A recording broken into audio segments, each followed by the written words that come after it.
Plantar fasciitis, also known as heel spurs or foot pain by most people. People with plantar fasciitis usually describe the pain as worsening the more that they're active or the more that they're on their feet. Another common description is that the pain is worse when you stand up after you've been sitting for a while, and the first few steps are the most painful. Most people that have plantar fasciitis are engaging in regular activities that cause pressure on the feet. Things like lots of standing, lots of walking, wearing heavy work boots, stair climbing, or even repeat movements like sewing, where tapping the feet all the time. And probably the most common thing is people are just busy and super active, and they have to be for their life. My response usually is, okay, let's rest, let's take the pressure off the feet, to which people respond, no, we can't do that. So the only other option is to strengthen the muscles. Plantar fasciitis occurs from consistent pressure on the heels from the surrounding muscles.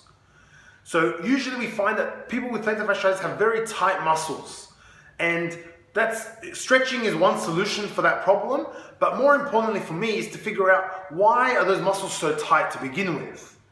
And for most cases, the tight muscle is caused by weakness. So when you're doing your normal activity or your work, those muscles are getting too tight because the muscle is not able to withstand the activity that you're doing.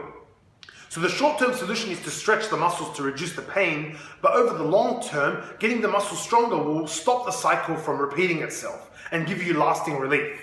There are a few very simple things that you can do to reduce your pain from plantar fasciitis. The first is getting a golf ball or a tennis ball and putting it on the floor and rolling the bottom of your foot on it. That will release the plantar fascia on the bottom of the foot and give you some relief that will allow you to do more of the activities that will help you strengthen the muscles. Some people also say that ice is a really good solution, and one of the little secrets is to freeze a bottle of water and just roll it on the bottom of your foot, especially at the end of the day or after those strenuous activities. The other most common thing that you can do is stretching your calf muscles. The calf connects to the bottom of your heel, and if that muscle is too tight, it's always pulling up on the heel, which can aggravate the heel spurs and cause some pain, lots of pain in the foot. So stretching is a very important component. So phase 1 is about undoing the damage that we've already done in the past.